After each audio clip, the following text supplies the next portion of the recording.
vamos falar aqui um pouquinho sobre a Singularity University, que não é uma universidade na prática, porque a universidade, para estar nos Estados Unidos, você precisa de um currículo fixo e a Singularity, a cada 2, 3 meses, está renovando o seu próprio currículo.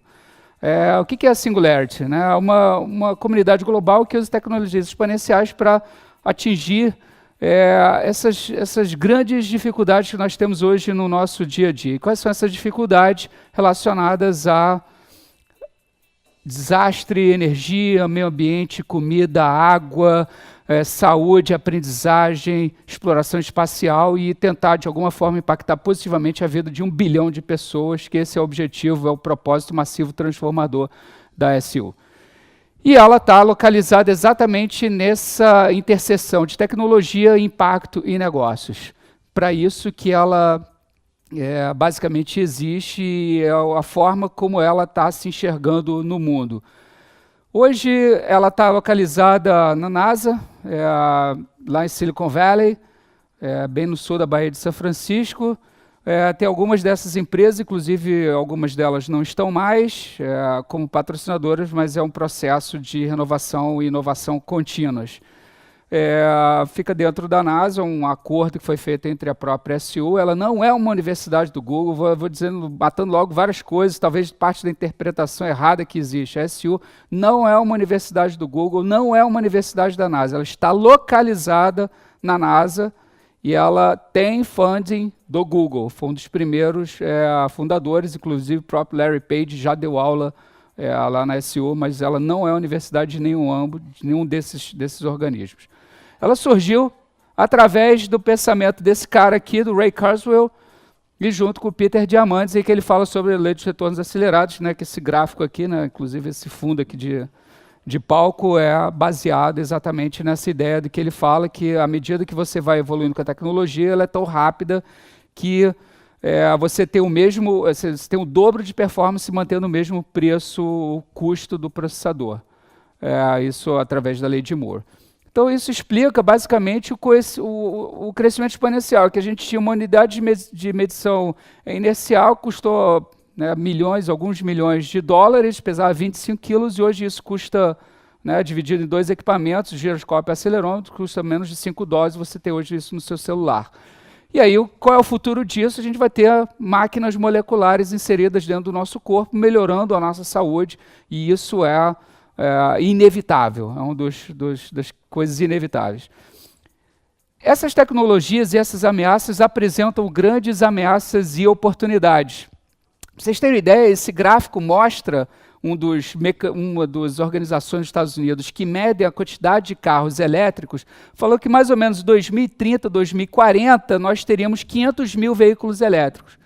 E a Tesla lá, em 2017, no final de 2017, lançou lá o Model 3 e teve 500 mil pessoas que se enfileiraram. Ele pediu para cada pessoa que quisesse comprar o Model 3 que botasse $1.000 e entrasse na fila, e nisso ele levantou 500 mil pessoas. Então, assim, os cálculos e as instituições estão pensando de forma linear, não pensam de forma exponencial. A gente tem hoje a visão de o currículo é preparado em cima de computadores, redes, inteligência artificial, sensores, biologia sintética, nanotecnologia, impressão 3D, medicina digital, robotics, manufacturing, digital manufacturing. Essas são itens do currículo e por isso é que está sendo modificado continuamente. Nos Estados Unidos não se permite que você tenha um currículo móvel, por isso que eles não tiveram uma autorização para ser universidade, mesmo assim eles se autodenominaram como uma universidade.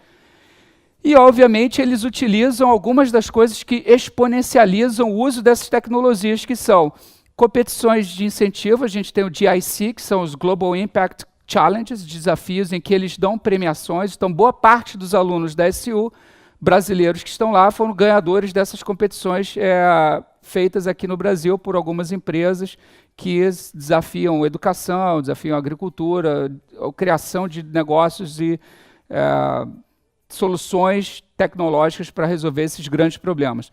Crowdfunding, data mining, comunidades que fazem e criam crowdsourcing e crowd creativity. Isso aqui que são elementos que exponencializam o uso dessas tecnologias também. O que significa, né, um crescimento exponencial nas nossas atividades hoje no dia a dia? A gente tem 4 insights críticos, alguns já foram até mencionados aqui nas próprias palestras aqui. Primeiro a única constante que a gente tem no mundo é que o mundo está mudando e agora está cada vez mais rápido. Esse é o primeiro insight. O segundo insight ou você vai fazer um processo de ruptura na sua própria organização, ou alguém vai fazer. Permanecer parado é a morte. Terceiro insight, que a competição hoje não são mais as grandes organizações. Hoje as organizações hoje estão enfrentando diversas dificuldades porque elas não enxergam e elas não estão com pensamento sobre isso que está acontecendo. Então a gente está tendo uma grande explosão de possibilidades feitas por pequenos empreendedores. Eles estão tendo acesso a tecnologias que antes eles não tinham acesso. E hoje eles utilizam boa parte do crowdsourcing, do crowdfunding, do do-it-yourself, de faça você mesmo, eles estão conseguindo fazer e de forma muito mais rápida, conectadas a um propósito, que também já foi falado aqui numa palestra anterior. É o propósito que move, foi o professor Aranha. O professor Aranha foi meu professor no MBA, e eu fiquei realmente muito impactado isso em 2007. E o quarto insight, o seu mindset importa e demais. Importa muito. Qual é o mindset que vocês têm? Hoje as organizações elas são muito centralizadas e a gente está observando processos de descentralização e centralização. É um cara de futuro, entendeu? Ele não consegue, com a sua um cérebro fervente falando de futuro. E como é que você pega esse cara do futuro e bota ele dentro do presente para que ele possa trazer as mensagens? É um cara que está funcionando de forma absolutamente descentralizada, por isso que ele fala do blockchain, fala do poder de criação de cada uma pessoa que está disponível para todo mundo. Essas tecnologias aqui, que o Airbnb usa, que o Uber usa, já foram mapeadas isso, mais de 50 tipos de tecnologia, mais de 40 estão disponíveis gratuitamente, inclusive gratuitamente.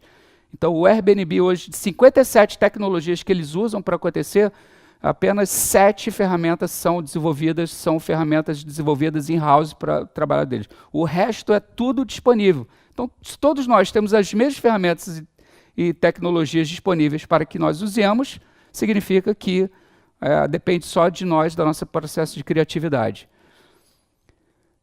O nosso mindset é esse aqui, seja exponencial. Nós estamos tentando não modificar uma organização em 10%, mas uma organização em 10 vezes mais, 100 vezes mais. E a missão da SU é educar, inspirar e empoderar os líderes para aplicar essas tecnologias exponenciais de forma a resolver esses grandes problemas da humanidade. Algumas das estratégias que temos utilizado, né, é uma engine para innovation, assim, um motor de inovação muito potente e atrai exatamente essas grandes empresas. Como é que a SU consegue fazer isso? Primeiro, um processo de aprendizagem, através de cursos, programas customizados. Na segunda fase, a gente visualiza primeiro o futuro, depois nós fazemos processo de design, que workshops de inovação, de ruptura, estratégias de tecnologia e design sprints. Na terceira fase, incuba esse projeto, prototipa e incuba, que a gente faz o design do futuro, testa o futuro, e no último, nós nos tornamos o futuro, em que a gente faz o processo de aceleração de empresas e workshops de organizações exponenciais. Esse aqui é a jornada corporativa de como você quer fazer um processo de inovação, de ruptura de uma empresa ou de um negócio.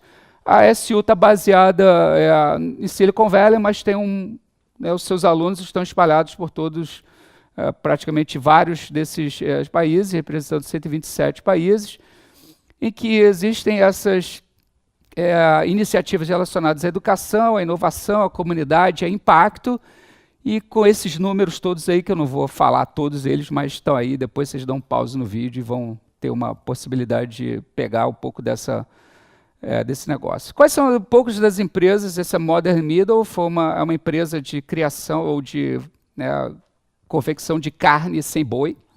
O carne sem boi, você come carne de boi, um hambúrguer, é horroroso. Ainda estão trabalhando em cima do sistema de melhorar o gosto desse troço, mas assim, do no harm, não faça mal. Tem o Focus at Will, uma das empresas, quer dizer, são alguns dos exemplos das empresas em que você usa música para como é que você aumenta o foco de uma pessoa com a música. Então, você concentra, aumenta a concentração, exatamente o foco. A Made Space, manufatura digital no espaço, é difícil fazer isso. Hoje são considerados os maiores especialistas em impressão em 3D da NASA, foram os caras que mais voaram nisso. Eu fui na Made Space no ano passado. No ano passado, eles já estavam trabalhando eles já estão imprimindo um satélite que vai se autoconstruir. Eles já têm uma impressora que está imprimindo fibra ótica. Quem conhece aqui, quem é na área de tecnologia, fibra óticas.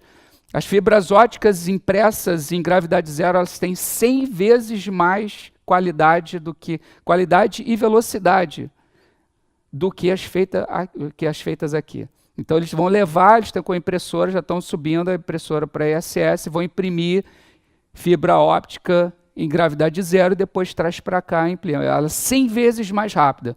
O que isso significa? Que a gente vai ter 100 vezes mais velocidade de conexão com preço 100 vezes melhor. Isso vai promover um processo de ruptura e de melhor conectividade. Be My Eyes, que é uma app que você verifica o ambiente como ele está. Então, assim, a tecnologia é essa força que faz com que aquilo que era escasso se torne abundante. Essa é a mensagem que eu queria deixar isso aqui para vocês. O processo de digitalização é a chave que pode abrir várias dessas portas, mas tem que ter uma conexão profunda com um propósito. Eu tinha algumas visões pessoais sobre o Brasil, mas acredito que algumas já foram compartilhadas aqui. Eu, como servidor público, acho que tenho uma visão com uma visão muito, eu diria, com bias, são muito tendenciosas, então eu não quero compartilhar isso daqui não, mas eu acho que eu queria deixar exatamente clara essa visão de que a SU é apenas mais uma parte desse ecossistema e que todos aqui estão convidados a conhecer um pouco mais da SU, quiserem conversar um pouco mais, estou disponível aí. Obrigado pela oportunidade. Saúde.